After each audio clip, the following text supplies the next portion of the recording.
Hello, welcome back to another episode of 30,000 Feet interview series. I'm here with a very interesting and successful man, Dave Morgan.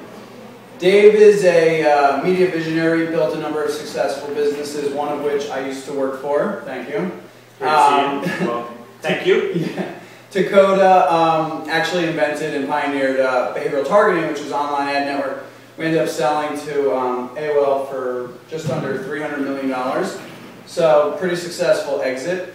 And current business is Simulmedia, which is pretty much changing the way TV is buying by using a lot of digital. So I wanted to just kind of learn from the beginning. You're an entrepreneur that's done a lot of really successful, big, game-changing businesses. Where did that entrepreneurial spirit start? What was your first business? I had this idea, it was in my head, I was thinking about it, and I happened to be at a conference, I think it was late '94, on interactive newspapers, and I was in an elevator on the 17th floor, and on the 14th floor I was on my way out for a run in between skipping the cocktails in between the sessions and the dinner. And you were there as a lawyer working for a company. Right, I was there as a lawyer working for a company, but I was also working on, I also had part of my purview was trying to create business deals too for this newspaper group. So I was like surfing badges, scanning badges, getting on the elevator, and I see this guy from AT&T Ventures. And I didn't really recognize he was a venture capitalist. I assumed he was actually just a business development director for AT&T. And I was working on a deal with Bell Atlantic, then later to become Verizon. And so from floor 14 down, I pitched him my idea. So I did do my first elevator pitch, was in an elevator. And he was interested enough to keep talking, and we talked for a while, and then I followed him into a cocktail party, which I skipped my run, and just went with my running clothes in the cocktail party. And he became a great advisor to me. That company ultimately was Real Media. His name is Brad Burnham, and Brad, who was at AT&T Ventures then, we never had a fit with AT&T Ventures and Real Media, but we were able to build a very significant business that ultimately was sold to 24/7 Media to form 24/7 Real Media, which was later sold, after a lot of hard work by Dave Moore and the folks at 24/7, to WPP for more than $650 million. Yeah. Brad became a very good friend, and I would have breakfast with him once a month and talk to him about, and I moved to New York and about building businesses. And then when I left Real Media right before the merger with 24/7, Brad actually became my co-founder of TACODA and helped fund the business and helped drive a lot of the strategy. And then actually a couple years into that process, he and Fred Wilson connected and created Union Square Ventures, which is now probably, certainly in my mind, the top venture firms. And they're one of your VCs here as well. And they're also investors. They were TACODA, and then Yes. also this one. Yes. Real Media, I understand, was your first business, and tell us a little bit about the success of that, and then how that kind of threw you into your next startup, which became TACODA. We were one of the first, probably two, ad servers. And then you needed a service company to sell the ads. You needed a representative firm or a network to aggregate the avails from a lot of the websites, because the websites that had content were typically legacy media companies, and their sales forces couldn't sell this. So Real Media is essentially one of the first, if not the first, ad network. So we launched in the middle of '95, and the company started a little bit earlier than that, beginning of '95. And we were the first to be moving ads around, moving it from a server to a page that could be distributed. There was a little company called Poppy.com out there at the time also. That 8 months later was merged into an Atlanta direct email company and became DoubleClick. And there were a couple other little companies running around at that time. So, there was a small group in the beginning. And my belief was, not knowing the market or what to do in a business, that the tech company and a service company, one would survive and one wouldn't. I didn't know which one, so we sort of stuck with them both. Service meaning selling the ads. Yeah. So we had an ad server and an ad network. We were selling, originally we were giving the ad servers away for free to get people to affiliate to the ad network. Because I had come out of the newspaper industry, we picked up as customers, very early, folks like the Washington Post, Chicago Sun-Times, New York Times. Because they had no other USA mechanism Today. to sell the inventory. Yeah, and then ultimately we took an investment from the largest print advertising services company in the world, a company called Publi Group in Switzerland, who repped all the newspapers in the world.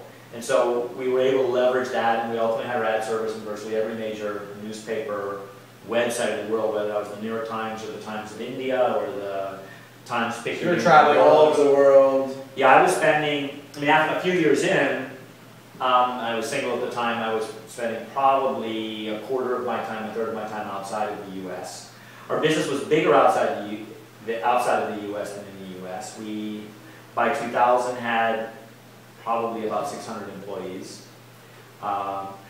We weren't public, which was a disadvantage for us because companies like DoubleClick and 24/7 and Engage, which were competitors in parts of the business, were all much bigger and had large public currencies and were buying business, buying other companies.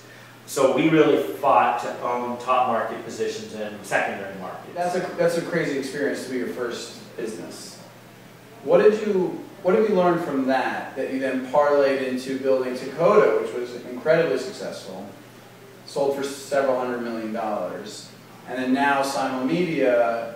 I've tried to find an area where I think I have some expertise and can be most successful. And so first, sort of understanding what you're good at and what you're not. And for me, I think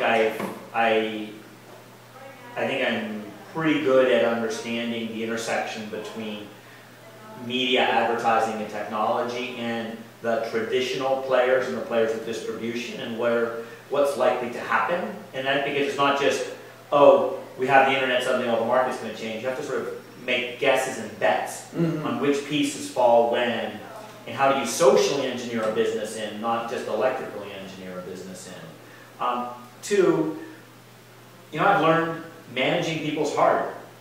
I think I've had a lot of strengths in recruiting people, communicating a vision. I think in leading, but leading's not managing.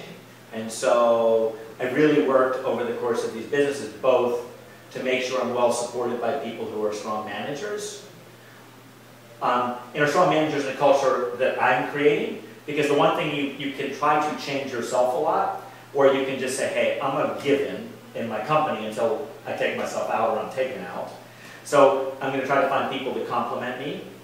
I've been very fortunate to have a number of people who've worked for me more than once.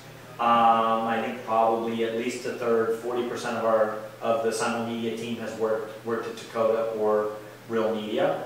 I've many times tried to bring in people who were at least a couple levels, like were in emerging levels in the business, because I think people that were reporting to me in most cases needed to go do their own companies.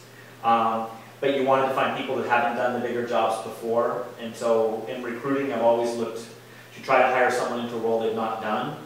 I'm very hesitant ever to hire someone into a role they've done. A lot of companies say, because of the challenge, and you want them to push themselves and be excited about it? Or? Yeah, I mean, a lot of companies say, hey, I want someone who's done it before. Well, if they've done it before, then what are they going to do it for this time? In other words, they've scaled that mountain. And I want people that are doing their roles because of the work and the challenge and the achievement, not just the economics. Because that's something you can give them.